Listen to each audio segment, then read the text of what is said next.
Here's our drive, our contest group. This is our contest folder, and this specifically is our judge volunteer folder. And last year we did something similar, but we're changing quite a bit of it up. This first bit is just to show you what we're doing big picture, and then each of you will have access to a specific folder. So here's the picture book published, picture book category chair folder. Here's the unpublished category, and we've already got someone assigned, but I want a second person there because that was our biggest group of entries last year. We have the published readers and chapter book chair, unpublished, published, unpublished, young adult, young adult. So you will get access, and by doing this share, I will be able to share just that folder. So we keep the integrity of the different categories. So you can still enter, but you'd only have access to whichever category I have you assigned to. We use Google Docs and Google Forms and Google Sheets in this kind of ecosystem, and our website is based on Google Sites. So everything all works together. So on the website, we have this entry form right here, and we have it closed right now, but when you enter, you're going to see this information. And this year, just really quickly here, we have the PayPal is a little separate. It's a little different than last year. All of this information, you will leave this number blank, and then you'll see on the chart that we're going to assign that number. If we go through, here's the category. So you'll have to choose the category. So this year, all the entries will come into one big spreadsheet, regardless of which category, instead of 8 or 10 different entry forms. And all that means is when we go back to this area here, the judges also have a sign-up form. And right here is the score sheet. So when they're done judging and scoring, and I've jumped over the part where you're going to be helping, but after that judge gets the information from you, they're going to score, and that's all going to come to one sheet as well. So we'll then be able to transfer the scores back to the category chairs. So I'm going to jump into this particular setup as a sample. So each category chairs folder will have this pre-populated. As a contest, we're going to send the rubrics form and the judge's instruction form. We're going to send those two ahead of time. So you won't have to send those to all the judges that you'll have. We've got that massive list of volunteers and the judges, and we'll pre-send those. We will tell them that the category chair will be contacting them. This is the copy and paste that you'll use. We're going to contact all the judges first. Give them those basic references, the rubrics, and I'll show you that just real quick. It is a list of the main questions here. This will be about that. And we've given some questions over here to help guide the judges. So that's a form that's already done. You don't have to do anything with it, but the judges will have it, and you can remind them, just to use it as a reference. For you, your responsibilities, duties, I have color coded the spreadsheets based on the blue in the spreadsheet here, these columns down here. This is me. I'm going to fill those in. You don't have to do anything with them, but that's where you will see on the spreadsheet, you will see the entry title, the entry number we've assigned, and which category they're in. Of course, if you're in a category chair, it'll be your category. But I've got orange, that's the judge information. That information will also be populated for you, so you won't have to worry about that. The green is we have a person doing the document formatting. Kathy Brasbury is in charge of that with Susie's help, and they're going to be taking all the author information out of the entries when they come in. So before you even see an entry, all that information will be taken out, but you won't know who the entry person is unless you happen to know that person and that they have a book named that. So the only category you'll be looking at is the yellow. So I'm going to switch over now to the actual spreadsheet that looks like this. I'm going to be putting in this row for an entry that comes in. Then I'm going to duplicate it 3 times because we want 3 different judges. As soon as I assign a judge, I'll come in here and copy and paste that information into this spreadsheet for you. So you will see this view, but you will see occasionally, like right here, you might not see this. You might see these blank. Say it's waiting. We don't have it ready yet. The process you're going to do is that once this entry is stripped and it's uploaded back to your folder, you will see done and it will be turned green. Then your columns in yellow, you will be able to then find that entry because it's going to be numerical orders 001, 007. It's going to be in order in the folder. And once you email it, you are going to click done and you're going to write the date. Writing the date just helps you if they go, I can't find the entry, I don't know where they are or where they went to. You can say, check your email on April 6th or whatever date it is. And that will help them locate the email and then also help them search their email if they need it. We're going to find that particular email that you sent. You'll be able to communicate with them and remember what date you send it rather than you having to search through your emails. So you're saying that that someone else is going to format them and send them to us, and then we are going to send them to the judges. Correct. And it's not really formatting, it's just taking out their author information. So then in this area here, do you see this one that says 001 test entry? Yes. It's a little bigger here. We're pretending this is a document in an unpublished category because the published category are PDFs and the unpublished category are documents. So we're pretending this. So what that person is going to do, Kathy Brasby, the green column, she is going to put 001. She's going to assign that number. And then she's going to put their title. So this particular document is called 001 test entry title, whatever title it is. And that's all that's going to be in the file name for the document or the PDF, whichever it is. So these will all be populated in here. Once you see an entry like this with a number in front in your category chair folder, it is ready to send. And this is just this document here will be, I'm going to go back one more time. Sorry, I went too fast. This here has 2 underscores.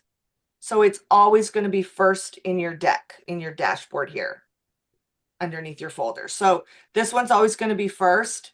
This one's always going to be second, no matter which entries are put in here. And these are just information for you, and I'll show you those in just a minute.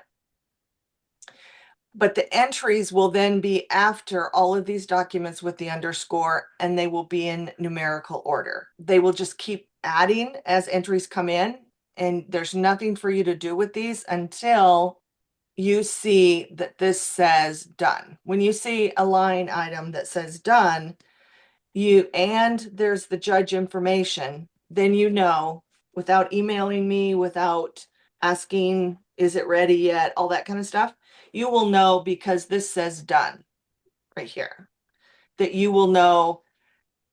And if this says done, for example, on row 8, if this says done, but there is no judge information, then you'll have to wait because I am copying the judge information into this spreadsheet as new judges come available. And as we kind of figure out, we've got to make sure that we don't put the same judge to the same entry. So any questions up to this point?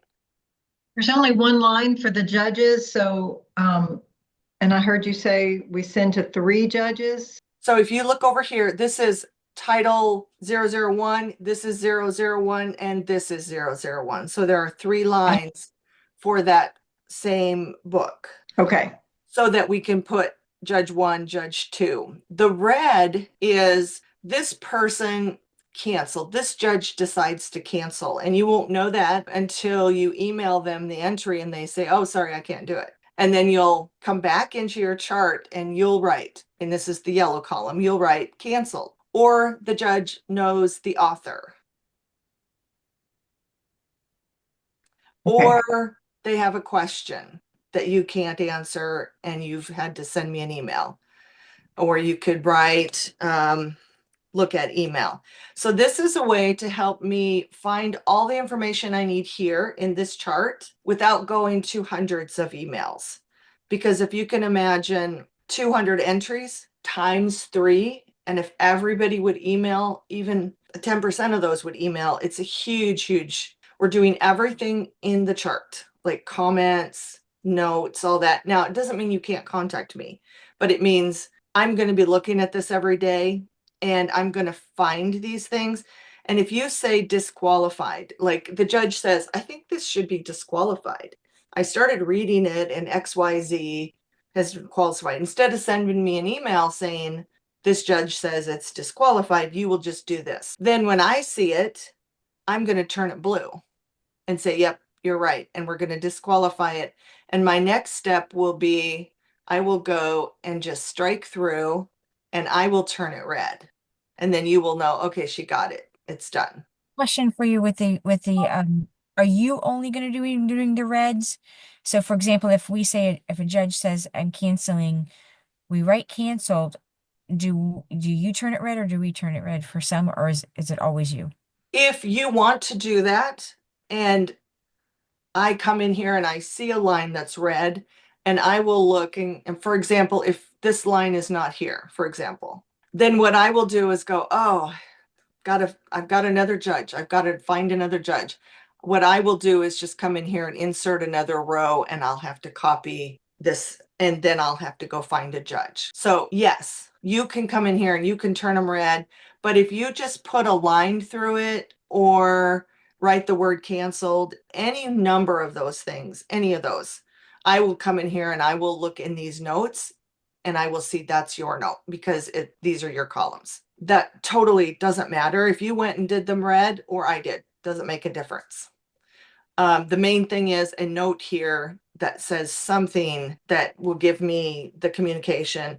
And if I come in here and make a note and do this canceled, it might be because I find that the author has canceled or the judge has canceled. And so you might see something at, the next time you come in, there is a problem with this entry. I need to wait for her to do. And so last year, for example, what some people would say, there's something canceled. I need a new judge. And so there's an email, there's, 3 or 4 minutes that I have to do, go get the email, reply to them to say, I know it just takes time.